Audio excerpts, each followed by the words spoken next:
I think everything's working. Hooray, hooray. Excellent. So, just gonna share this.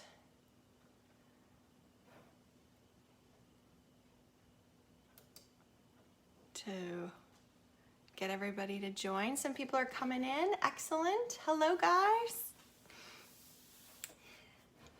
I'm glad to see that you're here. And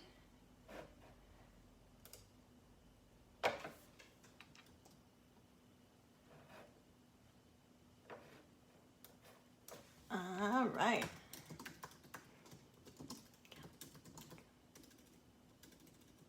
Please come say hi.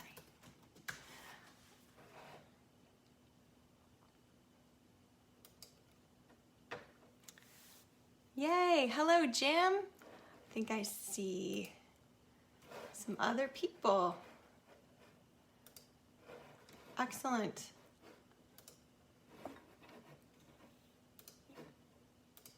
Hey Joe. Excellent, okay. I think we're set up. Everything seems to be working. This is excellent. My Jamboree students can tell you that I always have a little bit of a frenzy before I start these lessons. Hey Heather, hello, hello. Just because Facebook is always changing buttons on me, and once again it did that, but I made it work, and so I'm really excited. Okay, so today, what I thought I would do is share my process. Hello, Mark, for watching. I thought I would share my process on how I learn new material, so a new tune or a new song. And I wanted to do this because some people were curious and asked me when I said I was learning some new stuff, but I wanted to do it because I remember back when I started fiddling all those years ago, I was so new to learning tunes, and it was like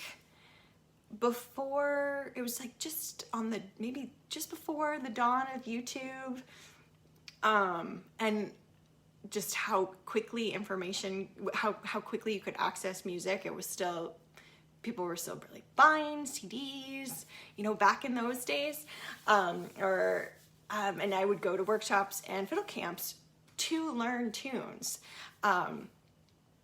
And I went to a workshop with Alistair Fraser, and he asked, hey Thad, he asked what people were there at the workshop for. And a couple of us said that we were there for tunes. And he smiled and he was like, okay, yeah, but like you could get tunes anywhere. And I was just like, what do you mean I could get tunes anywhere? Like, I'm coming to this workshop to like learn how Alistair Fraser would play this tune. And his point was like, you should come and learn how to bring energy into your bow, or come and learn how to play with a Scottish accent. And so that you don't need a workshop, or you don't need a lesson or a fiddle camp to learn repertoire. And that was pretty monumental for me, as far as like, oh, I could learn these tunes on my own. And luckily for me, I had a background. I have a background in music education, and so I was able to figure out how to teach myself those things. Teach myself how to teach myself. And so I kind of take that for granted sometimes, about how quickly I can learn a piece of music. And my son, who is 6, recently was like, he had heard something, and he was like, he's always trying to figure things out on his own, which I love, but he hadn't figured it out yet. And he was like, I don't know, maybe you should call the person who was playing the tune, who was a friend of ours, and see how it goes. And I said, oh, I can figure it out without calling them. And he was like, what? Wait a minute, you can do that? And I was like, yeah, just like you're trying to figure it out. Anyway, long story short, this is to show you my process on how I learn something new. It does not have to be your process.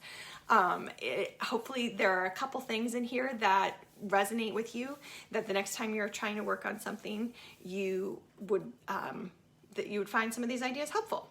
Okay, so I recently learned a Tim O'Brien tune/song. It's often jammed as an instrumental, but there are words to it, and he recorded it as a song, and so it's one of those ones that could be both.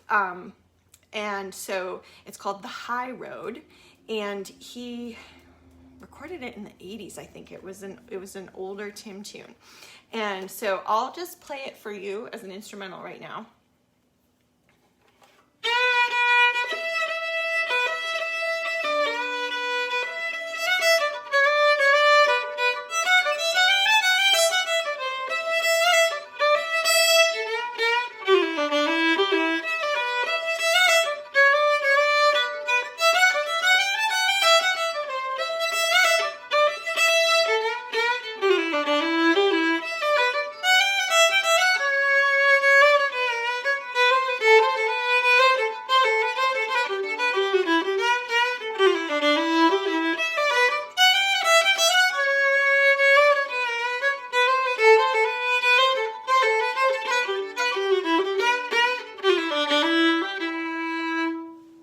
So that's the tune. It's called The High Road, and just realized that my hand wasn't on camera. My apologies. Next time I play it, I'll make sure my hand's on the camera, or in view of the camera. So that's the tune. It has some cool words. This key, and I'll talk about keys in just a second. This key is not necessarily the best for my voice. That kind of is a general thing, that if there's a song that a man is singing, that usually a fourth or fifth away works for women. That's not all men and that's not all women, but that is kind of a safe bet if you're trying to pitch a key, and we'll talk about that in the middle and later on in the lesson. But up on the high road, looking down, thinking how you left me down, and deep in my heart I hear the sound of the song that carried me away.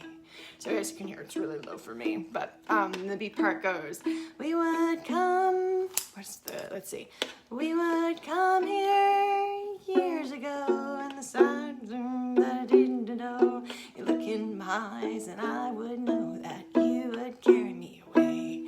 It is so low for me. So if I were to sing this on stage, I would sing a harmony part in this key, or I would change keys. So forgive the demonstration in the original key, which is much too low for me, but the words are nice. I messed them up. So we would come here years ago, and the stars would shine and the wind would blow. You look in my eyes and I would know that you would carry me away. Can't sing this low. And later on, there's some lyrics about the fiddle, and I always love songs that mention the fiddle in them. Okay, so that's just an overview of the tune. But let me talk to you about how I got to that part, as far as because today's class is not about learning this tune, it's about how you could learn this on your own and what the process is. So the first step is to listen a lot before you even put your hands on your instrument.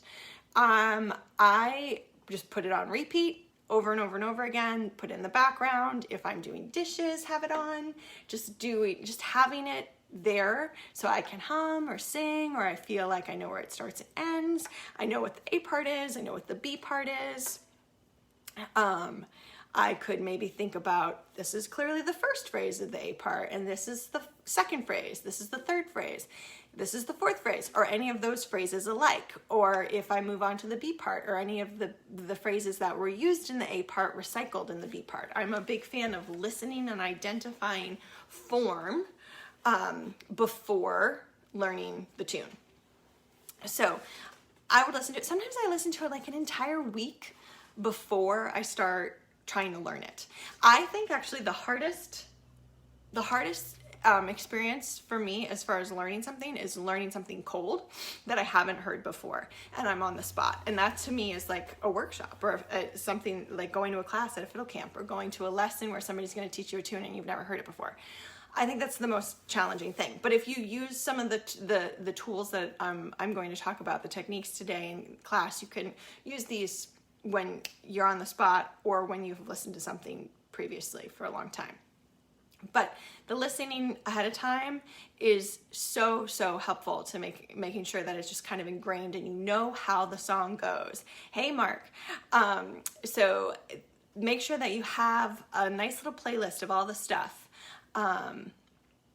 Going to a jam and they play a song that you don't know. Yes, exactly. Right. So if you're going to a jam and they're playing a song that you don't know, that's a higher pressure situation too. And so some of these techniques that we're going to talk about how to learn a tune quickly and efficiently would help in any kind of situation. That's a really good point. So listening prior, singing along to it, which again, it might not be in a great key, as I demonstrated. If I were going to sing the fiddle tune, the song is very much based on the fiddle tune melody, but yada-dum ba-da-dee-yada, yada-dum ba-dee-dum duggy-dee-duggy-dee yada-da-dee-dum ba-yada-dee-dum ba-dum bum-bum buggy-duggy-dum. So that's me singing the fiddle tune. Da-dee-dum ba-da-dee-yada-dum da-dee-dum duggy-dum da-dee-dum da-dee-yada-dee-dum ba-da-dum ba-da-dee-yada-dum ba-da ba-ba-dum-dum. And then the B part, yada-dum-da-dee-dum-da-dee-dum-bum. Then this kind of goes low. Yada-dee-da-dee-yada-dee-dum-da-dee-dum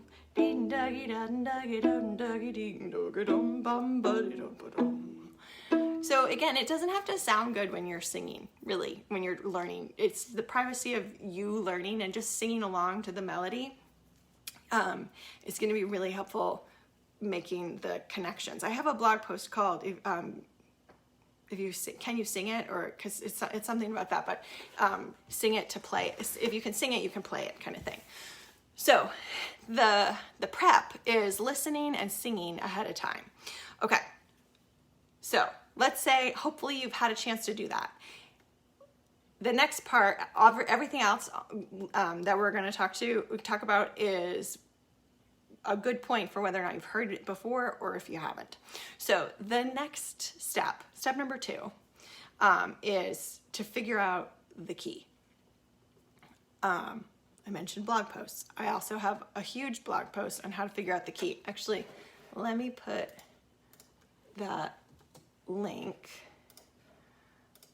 right here while I'm talking about it. So, figuring out the key. The key, the root of the key, or the home base is the key that you're in, okay? So whatever note, oh, Heather, thank you. You are on it. Thank you so much.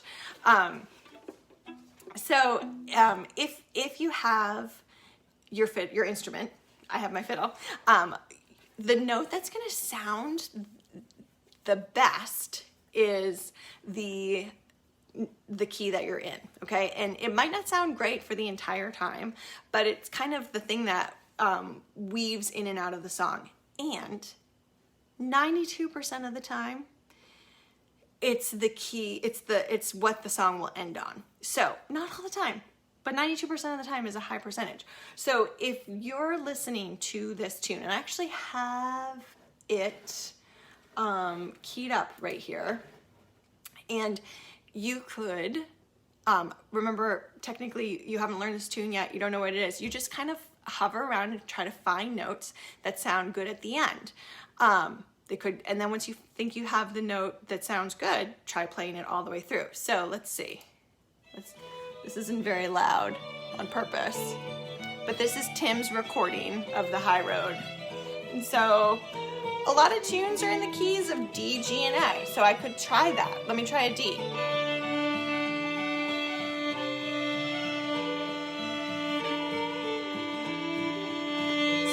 It sounds good some of the time, but not all the time, especially at the end. Let's try.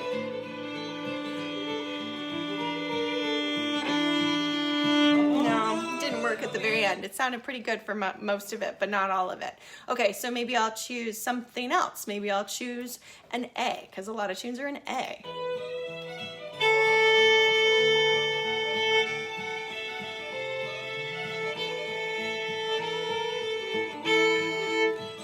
So again, some of it works, but it doesn't sound super great. I could try G.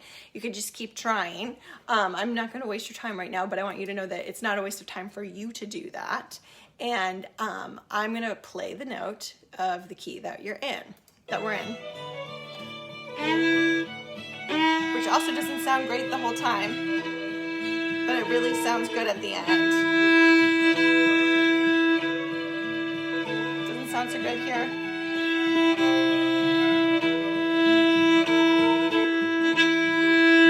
So, we're in the key of E. That's the home note. If you think about the last phrase and you can hum maybe the last phrase or sing the last phrase, and then you find that note. So if I were singing that last phrase or the band was playing it and I played a different note, the D, oh that didn't work so well. What if I tried the A? What if I tried a B? Better, but not right. There's the same note. So the E is where we center, and that's our key. And so the next thing that we need to determine is whether or not we're in a major key or a minor key. So major keys and minor keys, major and minor are a quality. So if you're familiar with my work, you probably have heard me talk about major and minor, but if you're not as familiar with it, a lot of teachers assign feelings to major and minor, and I don't really like to tell you how to feel when you're listening to music. I think that there are things that I hear that are at minor that sound incredibly shimmery and shiny, and there are some major things that can sound kind of gloomy, and so I don't assign an emotion to major or minor, and that's why I use the word quality. So it's just describing the quality of something instead of an emotion. So here's something that's major, and here's something that's minor.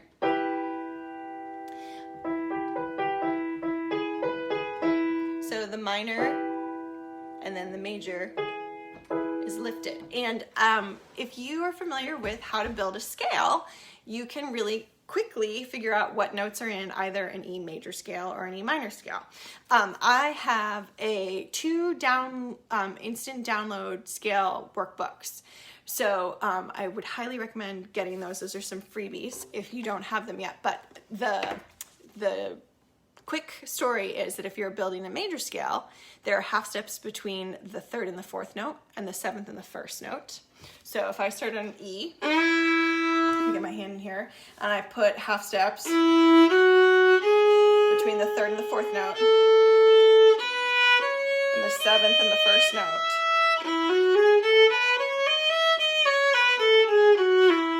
That would give me an E major scale. If I wanted an E minor scale, I put the half steps between the second and the third note and the fifth and the sixth. 3, 4, 5, 6, 7, 1. So you can hear the difference between major and minor.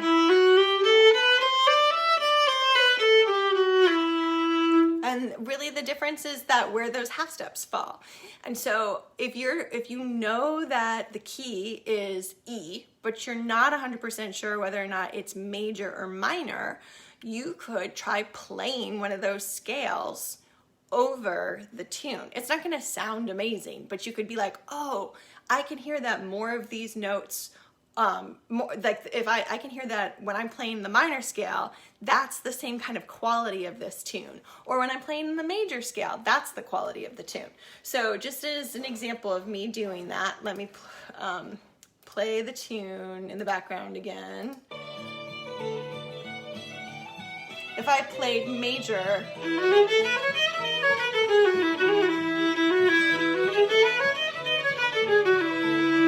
I know the microphone's probably picking me up more than the tune, but that's me playing major over it. And then if I played minor,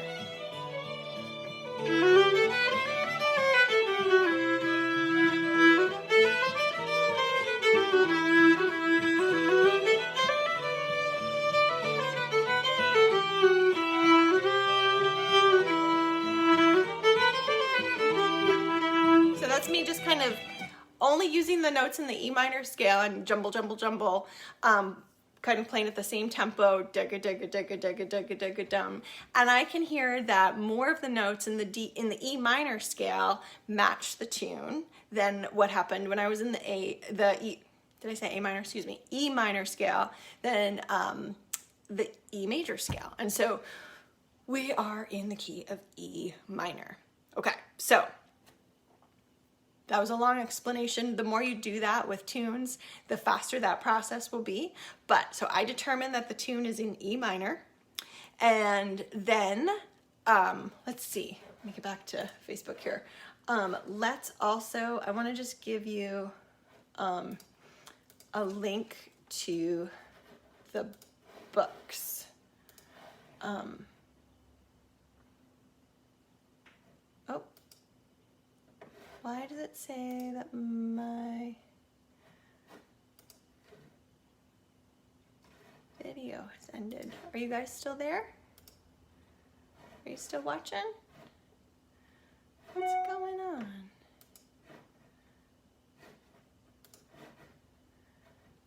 If you're there and you're watching, can you give me a comment? Oh, okay, good. Thank you, Susan. Thank you, Peggy. Excellent. Yay, yay, yay. Okay, I appreciate that. I don't know why on my screen it said it ended. I appreciate that. We're back. Okay, Gary, thank you. Thank you, thank you, thank you. Okay, so we're in E minor, and now let's talk about the next step. Okay, so I'm a chord person, and so before I try to learn the melody, thank you, Peggy. Yeah, so before I try to learn the melody, wow, all the things are happening. Okay, everybody's telling me that it's okay. I'm so glad. Thank you for everybody helping me. So before I learn the melody, I like to know the form of the chords. And so let's talk a little bit about when you're in the minor key. When you're in a minor key, what chords you're going to use.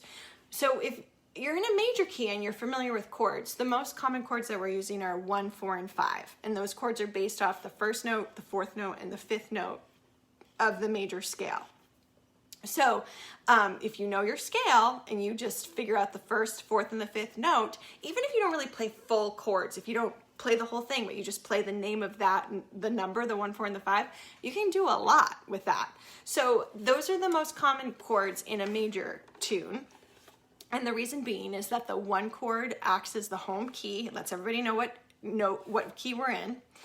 The 5 chord is the next most important chord because it usually has 2 jobs. Sometimes halfway through the tune, it acts as a question. You can hear it asking a question, and that's not all the time, but a lot of times it is. And then at the very end, almost always, like 98% of the time, we end 5-1 to make it sound like we're done.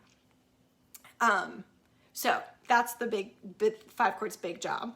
And then the 4 chord acts as the travel chord. So if you need to get away from home, if you need to get away from the 1 chord, you often go to the 4 chord. So I have lots of lessons talking about this. Boil the Cabbage Down is a great example of that, to hear how that works. So if we were in the key of E, this might not be a great key for me to sing.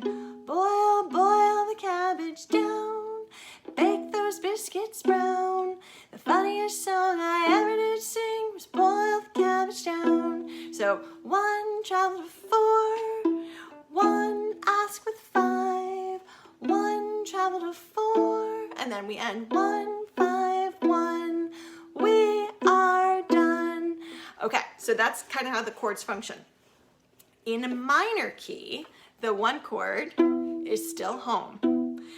And the 2 most common chords besides 1 are 5 for the same reason. So we're done, the we're done thing, or 7, okay? And it's sometimes referred to as a flat 7 because it's based on the 7th note of the E minor scale. So let's talk, if we're in E minor, we've got 1, the first note of this scale is E, so that is E minor would be the 1 chord. And if you went 1, 2, 3, 4, 5, B is the 5.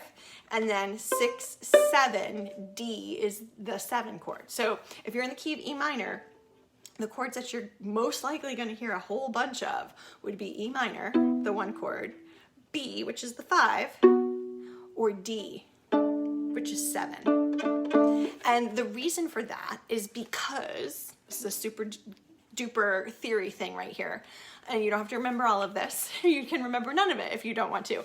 But E minor's relative major, meaning the major key that shares all the same notes that E minor has, is G major. And G major's 5 chord, meaning the note that's built on the 5th note of the G scale, G, A, B, C, D, is D. And so the D chord, which we're calling the 7 chord in the key of E minor, can function like a 5 chord. So essentially in the minor key, we have 2 kinds of 5 chords. We're going to call them different things. We're going to call them 5 and 7 because they're based on those notes of the scale, but they function the same way. So I could I could hang out on E minor, the 1 chord, and then go down to D. This is a really common sound in a minor key. That's just going back and forth between the 1 and the 7, which is D in this key. E minor, and then a D. So that's what you could just do the whole tune with 1 and 7, or you could do the whole tune with 1 and 5. So you've got E minor, and then here would be 5.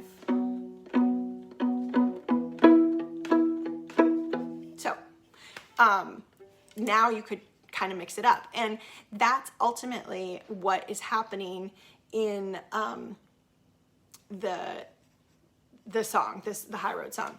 Okay, Facebook is glitching out on me on my computer. But I see that people are watching here, so I'm hoping everything's okay. And forgive me for always checking in on this. People are watching. People give me hearts. Okay, great. Wonderful. Good. Okay. So, I don't want to necessarily, all is well. Thank you, Jim. Okay. So, I don't want to necessarily teach you what the chord progression is for this tune because that's what the lesson is about, but talking about the function of those chords and guessing, doing like educated guesses of where those chords are. Thank you, Karen. Good to see you. Karen has known me since I was a wee little girl. Okay, so let's see the words for this. Up on the high road looking down, thinking how he let me down. So that's an example of the 1 chord going down to 7, another 7, back to 1. And then this is kind of the juicy chord. That's the C chord, which is the 6th chord in a minor key. Again, referencing back the relative major key. Relative major key is G major. And G major's 4 chord is a C chord. So this is how we're traveling. We're traveling with the relative major's 4 chord, which is a C. We go to 1, and then we end 1, 5, 1. So I like to know that the 1, the 7, and the 5 are the most common chords. And if I wanted another like travel-y type of chord, that would be the 6. Those are things that I know about a minor key. So a song or a tune that are in a minor key. And so I would try to listen and plug in those chords. I'd write out a chord chart for myself and figure that out. The B part of this is a little spicier. There's a borrowed chord in the B part. And so let's see if I hum this. That's the spicy chord. Oh, thank you. So,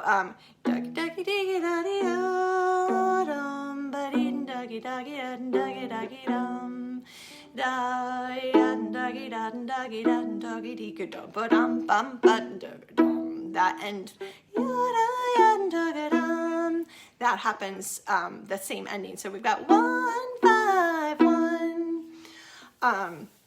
So the spicy chord, I would listen to what the bass line, like if I'm not sure what the spicy chord is, often spicy chords are borrowed chords like a major 2 chord. That's a popular borrowed chord. So I would try to listen to the bass line and do some, and hear that walk up one note, and that's what's happening in this particular song.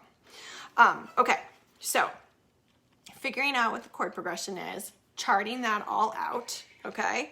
And then once you can do that and play the chord progression along to your recording, I would recommend practicing doing that a whole bunch of times before you start learning the melody. That's my process anyway, of making sure that I can play the chord progression. And Joe mentioned too earlier of like, if you're in a jam and you're not sure what the song is, learning the chord progression first is the best thing that you can do, in my opinion, because you're most likely going to be playing backup at a jam anyway. And that way you can, if you are somebody who likes to improvise and wants to take a solo, you'll be informed of what that chord progression is because you were jamming along and know what the chord progression is. Okay, so let's talk melody. Let's say you've got the chord progression under your belt and you're ready to tackle the melody. By now, you've heard the melody a whole bunch of times because you were figuring out the chord progression. And the first thing to do would be to try to figure out the thing that happens the most. And in most songs, it's the 4th phrase, because that 4th phrase kind of like wraps it all up and is like, this is how it's related. We're going to keep using that ending phrase. And that is the same for this tune. So that's the last phrase. And so I would try to sing that and know that remember we've already figured out that the last note is that E. And so I would try to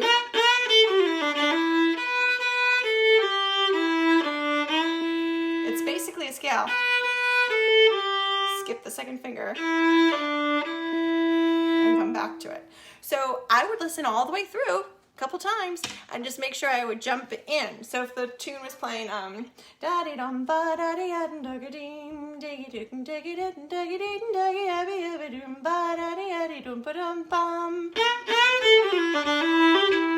and then I would just jump in on that 4th phrase. It would go around again, and then on the B part, this is a hard key for me to sing. Da di dum duggy diggy duggy da do, da dee duggy duggy diggy duggy dum, ba dee duggy dum diggy dum duggy diggy dum, and just grab that over and over again. Then I might start at it from the other end. Then I might start from the beginning and try to like work things into the middle. So figuring out the first phrase.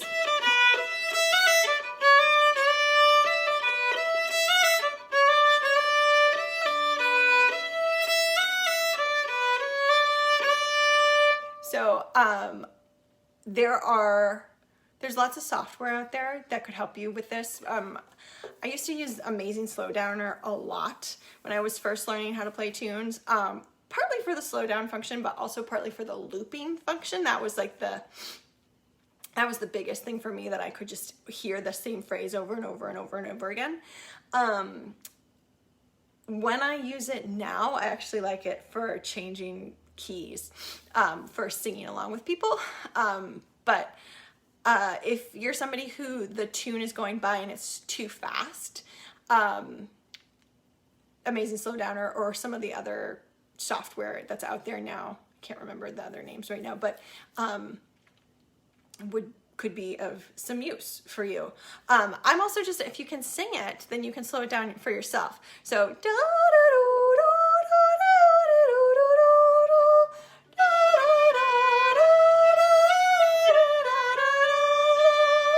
that kind of idea. So that's not the same tempo as what he was playing it as, but I could figure something out that way. I'm a fan of finding scales. So there was a lot that, even though it's not in one direction, it's all stepwise. And then here's another scale. this is a scale.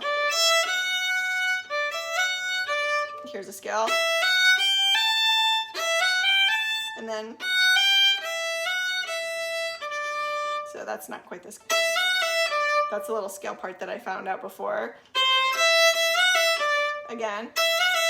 So that ya-di-da-dum happens so many times. So even if you just try to jump in on that da-di-da-dum, da-da-da-dee-da-da-da-da-da-da-dum, da-da-da-dee-da-da-da-da-da-da-da-da. So it's kind of bonkers to think about it that way, but you start to realize like, oh, it's the same notes over and over again. So then I just have to figure out the notes that are not the same as that.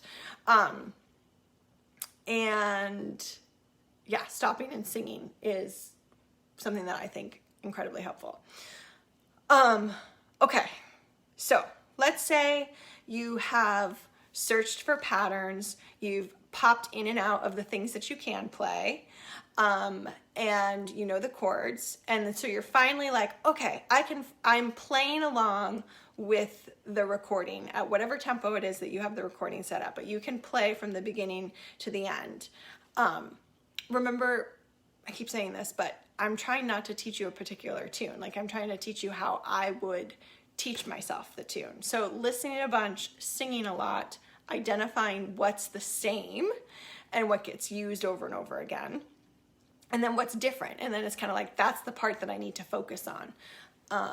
And sing back and play the wrong thing and be like, oh, I'm not playing the right thing. Oh, actually something that I do to determine sometimes sometimes when you're playing along with the recording, you might not necessarily always hear immediately if you have a note wrong. Like maybe you've got everything but like 2 notes correct. If you record yourself into your voice memos of you playing along, then you can listen back and be like, oh, that wasn't the same note as the recording. I got to go back and fix that one. I got to go back and listen to what the recording is doing there and compare it to what I was doing. Is it higher? Is it lower? Is it on the same string? That kind of thing can be helpful. Okay, so some things to do once you've got the whole tune and you can play chords all the way through the recording, and you could play the melody all the way through the recording. Okay, would be if your instrument allows for it, in the range of maybe finding it in a different octave.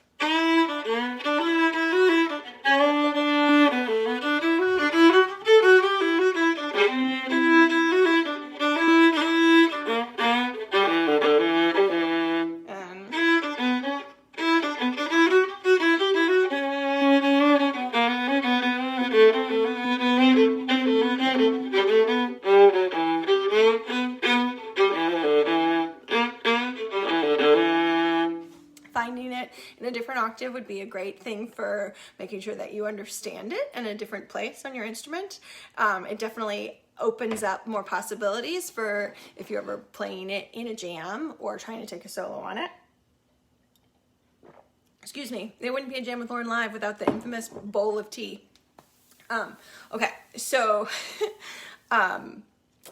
I would practice new voicings of the chord progression. So maybe if I wasn't so used to playing chords and I could just play the root of the chord.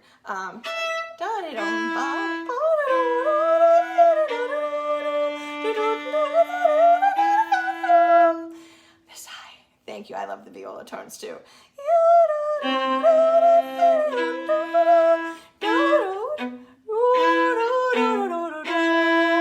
So just being able to play the roots and then be like, okay, now I want to play some chords. And I've figured out how I'm going to play my E minor chord, and my D chord, and my B chord, and my C chord. And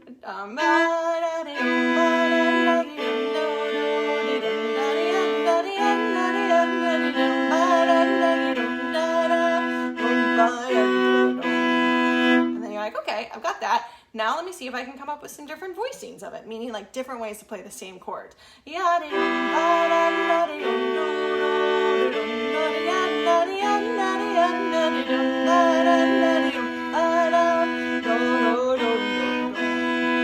Or in a different place.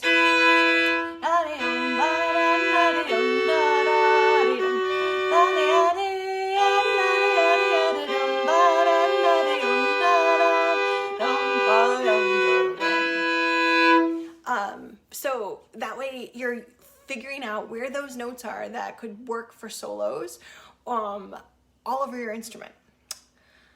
So finding different voicings. If you like chords and you want to find different voicings, I have lots of books on chords. So I have lots of lessons on chords because I love them. Then my latest thing that I've been doing is that I've been making GarageBand files for myself, where I have to like do the whole shebang, the whole band. And so I did that. You're not going to be able to see it. If you're not familiar with GarageBand, there are lots of people on YouTube who can explain it to you better than me. But basically I added in some tracks one by one. So I did like a little pits track. Thank you, Peggy. I'm glad that you like how that sounds. Let's see, let's get this back. I'm glad that you like how that's, there's the, let's see, get the, okay, all right, I fixed it. Got the sound on for GarageBand. And so the first thing I did, let's mute everything other than the chords. So I just did some pizzicato chords. 1, 2, 3. I laid down this track. And I did this because I wanted to practice singing along with the chords, and it's kind of hard to sing with your bow at the same time. It's possible. But I laid this all down, and I did that with a metronome, and actually that was something I wanted to talk about. So my metronome has a tap feature, and there are lots of apps that have that feature as well. So I tapped it out, and Tim O'Brien is recording this at 96. So I just like put my click track on 96, and I played my chord progression along with my click track, which was really good for me, for my rhythm, and keeping me honest. If you wanted to go slower, you could. I was just using Tim's tempo. Okay, so I had a click track in my ear while I was strumming out those chords. And then I added my fiddle on top of that, and that sounds like this. 1, 2, 3. So I could practice playing along with the chords without somebody else playing the tune along with me. So that was really good for me to make sure that I was solid and independent. And then I'm just gonna let this keep going, because then I recorded my voice, which I've shown you is not a good key for me to sing in this range. It's very low for me. So I just did those, I layered those 3 tracks. I made a chord track, and then a fiddle track, and then a voice track. So that was really helpful for me to learn the form of the song, of like how many times does the A part get played and how many times does the B part get played before singing happens. And this is an interesting song, because it's always A-A-B when it's a song. If it's an instrumental, it's jammed A-A-B-B. So things to figure out by listening to lots of recordings of how this tune is sung and jammed. And then since this was so low for me, then I played around with other keys. And so I said earlier, the Amazing Slowdowner, I really like moving keys, just like clicking up semitones. And I ended up, let's see if I can open my other, let's do A minor. So I moved it to A minor, and that sounds like, can I get it going? More like this. 1, 2, 3. So finding the same chord progression, the 1, the 7, the 5, the 6 in A minor, G, G, to A minor, F, A minor, E, A minor. Finding the melody in a different spot on my violin. This key actually is just over a string if I wanted to play the same hand shape. And this is my voice in A minor, which feels high up here, but it doesn't end too low. So doing that same process of recording the chords and the melody and my voice in different keys so I could have fun figuring out what works for me. So I'm not necessarily going to share these or perform this tune, but it's a good way for me to practice learning new material before I go out and jam it at a camp or a festival or a weekly jam, or teach it to a student. So that is basically my process. And the more times I teach it, the more things I find out about how I want to play it, or I discover new things that I could do. I listen to other recordings of it. There's a great recording by Brian Sutton, and the fiddler in that recording plays the fourth phrase a little bit. He plays the fourth phrase that way, or she plays, I don't know who the fiddler is on that, sorry. So that's kind of fun to figure out how people are playing the same phrases and just collecting different ways to play each phrase. Then it slowly becomes your tune the more you play it. And then once you feel like you know the tune, then you can start improvising on it with lots of different techniques that we can go into on another day and that we have in different blog posts and different lessons and stuff like that. But that's basically my process on how I learn the tune. If you have lots of practice time, you could maybe go through that entire process within, a single day. If you're a mom of 2 children, it might take you a couple days or maybe even a week to go through that entire process. It's, or if you're a person who's just learning how to teach yourself, it might take you weeks to go through and learn every step of those things. So, thank you, Peggy. I'm glad it was helpful. Wonderful, wonderful. I want to say, oh, Chauncey's here. Yay. So I want to say thank you so much for joining me. I think it's Teacher Appreciation Day. So, I just want to give a shout out to all the teachers out there, who really inspire me and keep motivating me by all of the fantastic things that we're putting out in the world. So, thank you, teacher, today, and every day. Thank you. I appreciate you guys spending time with me. This will stay on Facebook, so go ahead and share it. I'm probably going to load it to YouTube as well, because there are more people on YouTube. And stay in touch. You can always find me at Lauren@jamwithlauren.com, and on the interwebs of all the things. So thanks again for spending time with me today. Best of luck learning a new tune, and I hope to see you down the road. Okay, take care.